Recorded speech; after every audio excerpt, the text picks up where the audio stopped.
Um, we know that you and your constituents have a lot of questions about the November election. As Secretary said, we've been doing everything we can and are continuing to work to get out accurate information. There has been a flurry of misinformation that has been perpetuated. And as the Secretary mentioned, numerous outlets who hosted that are now having to issue retractions. So I think that's a good thing, but it's kind of the old saying about the lies halfway around the world, but the truth gets its pants on. So that's what we're seeing. Both Fox News and Newsmax posted statements saying that they have seen no evidence. No evidence has been offered that Dominion or any other voting machine used software or reprogrammed software that manipulated votes in the 2020 election. That's consistent with what we see as well. Unfortunately, election misinformation is not new in Georgia. I was in this same role in 2018, and we were constantly fighting misinformation then as well.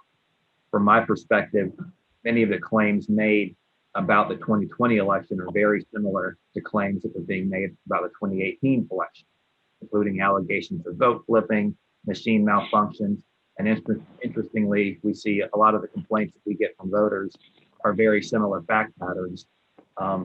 One side calls the same fact pattern voter suppression. The other side calls it voter fraud. So that's something that we're seeing as well.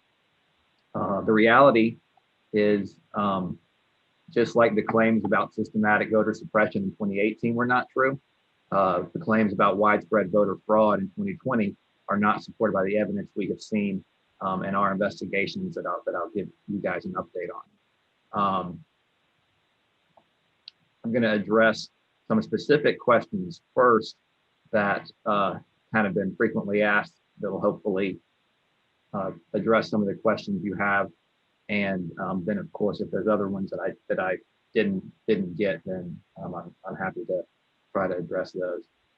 We have received a lot of questions about the signature matching settlement agreement that our office entered into regarding signature matching.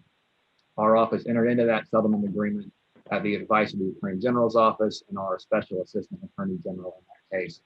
The settlement agreement basically did one thing and only one thing. As you guys remember, back in 2019, the General Assembly passed an absentee ballot cure process.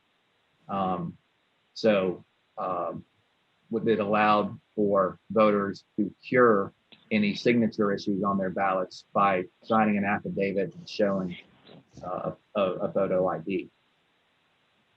So as part of that process, the state election board passed a rule setting out the time period to notify a voter, hey, there's an issue that you can come cure. So that was a new process we had to put in place. The state election board passed that rule that said they have to get notice out within 3 days, except within 11 days of an election, you have to get it out next day.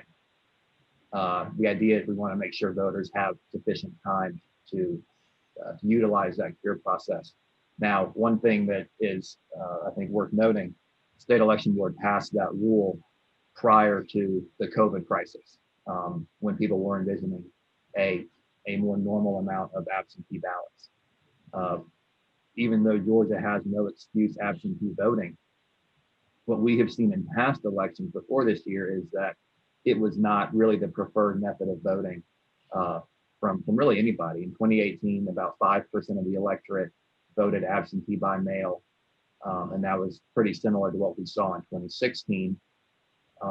The other 95% is split about evenly between in-person early voting and election day, voting on election day.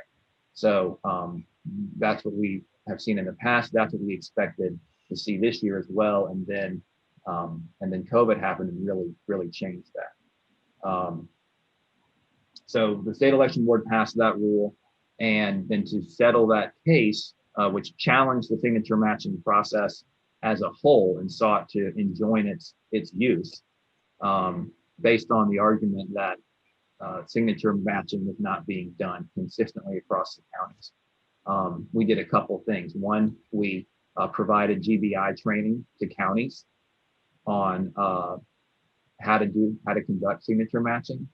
And two, we put in place a process that if you're going to reject the signature based on a non-match, you have to have 3 people look at it and make sure basically the majority agrees that it doesn't match.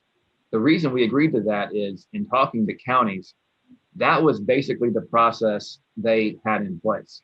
Some used 2, some used 3 people. Pretty much everyone already used an extra set of eyes. So we did not see that as changing anything substantively. That the case that was brought was part of Democrats' 4 pillars litigation strategy. Georgia was obviously the main target in that strategy.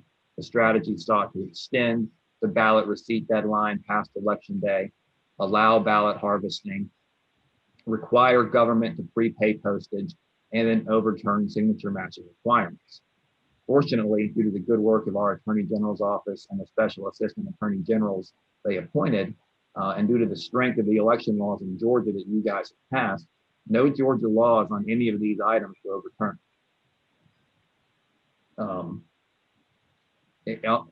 On the final issue on that settlement agreement, if you look at the numbers this year, the latest numbers that we have from counties in terms of ballots that have been rejected for signature issues is 2,975.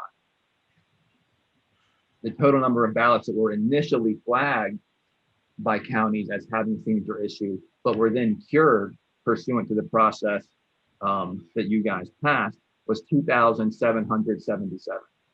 So that means a total of 5,752 ballots overall were initially identified by counties as having signature issues.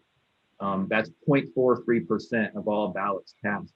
And that's pretty consistent with what other states see. It's probably a little high. And it's probably higher than what we've seen in previous years, which is not surprising, I think, given the big increase in absentee voting this year. The reason that I think the overall rejection rate for signature issues is of course lower than that is due to the cure process that this General Assembly passed. That cure process requires the voter submit an affidavit and a copy of their photo ID, which I think we all agree does a good job of proving that the voter is who they say they are. So the numbers support, I think, the idea that at least I had prior to entering into that agreement, that it did not change Georgia law. We've also received questions about absentee ballot drop boxes. Drop boxes were something that the state election board unanimously put in place in response to the COVID crisis. It was something that our office supported. One of our main goals this year was to make sure that,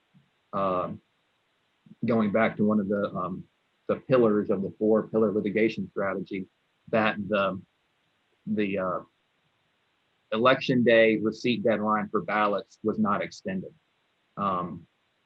Not only is that a bad idea, it's an especially bad idea in Georgia because we have runoffs. We're one of the only states that have a general election runoff. And so our election officials have to really get going on a runoff.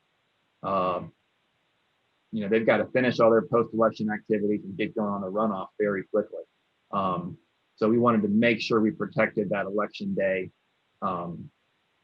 deadline. The federal judge initially extended the deadline 3 days. Her decision was stayed by the 11th Circuit, and the 11th Circuit, in a good decision, cited our use of drop boxes as a reason why it was not necessary to do that.